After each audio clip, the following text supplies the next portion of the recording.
សួស្តីអ្នកនរគ្នាថ្ងៃនេះឲ្យពេលមកបង្ហាញអំពីរបៀបដាំបាយកាត់ជាតិស្ករបងប្អូនអញ្ចឹងយើងលាងអង្ករហើយអញ្ចឹងបងប្អូនយកមកដាក់នៅក្នុងឆ្នាំងយើងអញ្ចឹងមកការដាំបាយទៅជាតិស្ករនេះគឺយើងដាំនៅក្នុងកត្រងមួយនេះបងប្អូនអរគ្នាហើយទឹកយើងដាក់នៅក្នុងឆ្នាំងមួយនេះអញ្ចឹងបងប្អូនដាក់ទឹកឲ្យលាងអង្ករស្អាតហើយគឺដាក់ទឹកមកត្រឹមអង្ករនឹងតែម្ដងនេះបងប្អូនបើសិនជាអង្ករនឹងអាចដាក់លើនឹងបន្តិចតែបើអង្ករយើងទុំធម្មតាដាក់មកស្មើអង្ករលីងអង្ករយើងអញ្ចឹងមកហើយបងប្អូនយកមកដាំហើយនៅពេលដែលយើងដោតដូចមកគឺវាឃើញសុំបែបនេះវាអត់តន់ដំណើរការទេអញ្ចឹងបងប្អូនត្រូវចុចផាំងសិនមួយនេះដើម្បីជ្រើសរើសថាការដាំបាយប្រភេទមួយណាអញ្ចឹងដាំបាយមានដាំបាយរហ័សដាំបាយបែបភូមិដែលយើងដាំអស់បងប្អូនហើយមួយនេះគឺដាំបបរ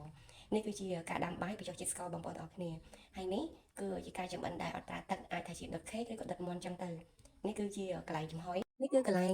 កម្ដៅបាយអញ្ចឹងបងប្អូនជ្រើសរើសទៅតែពេលដែលយើងចុចជ្រើសរើសមួយណាគឺវាលោតពណ៌ដិតមកកន្លែងមួយហ្នឹងអញ្ចឹងណាឥឡូវនេះគឺយើងដាំបាយកាត់ជាតិស្ករហើយយើងចុចស្តាតទៅវានឹងដំណើរការនៅពេលដែលវាឆ្អិនវានឹងលោតបញ្ចប់ទៅខ្លួនឯងបើសិនជាបងប្អូនចុចច្រឡំយើងអាចចុចត្រឡប់ក្រោយវិញឬ cancel ចោលណាបងប្អូនគឺយើងចុចមួយនេះតែមិនមែនយកដៃមកដាក់ទេគឺយើងចុចឲ្យជាប់អញ្ចឹងមានន័យថាវា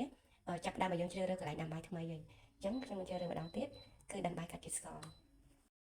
ឡើយនេះគឺបាយចុចជាតិស្កររបស់យើងដាំរួចរាល់ហើយនេះគឺជា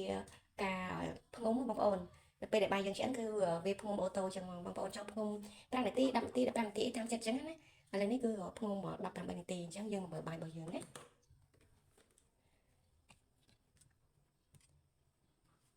អូយល្អមែនតើបងប្អូនអរគ្នានេះអូក្តៅអូខេនេះថាបាយរបស់យើងគឺអូយស្រស់ល្អមែនតើ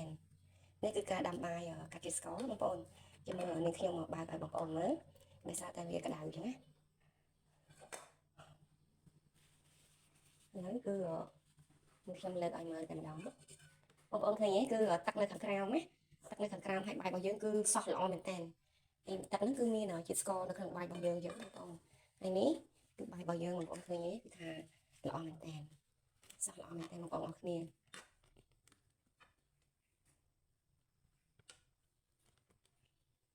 ចឹងរៀងរាល់ហើយសម្រាប់បងប្អូនដែលមានពុកម្ដាយដែលគាត់លើសជាតិស្ករឬក៏ចង់កាត់បន្ថយជាតិស្ករក្នុងអាហារអាចជ្រើសរើសឆ្នាំមួយនេះគឺថាល្អមែនតើគឺយើងអាចដាំបានច្រើនមុខងារទៀតបងប្អូនមិនត្រឹមតែអាចដាំបាយចុះជាតិស្ករទេអាចដាំបបរធ្វើខេកធ្វើអីចំហុយហើយយើងអាចកម្ដៅបាយឲ្យបានមួយអែមហ្មងគេថាគុណភាពល្អមែនតើ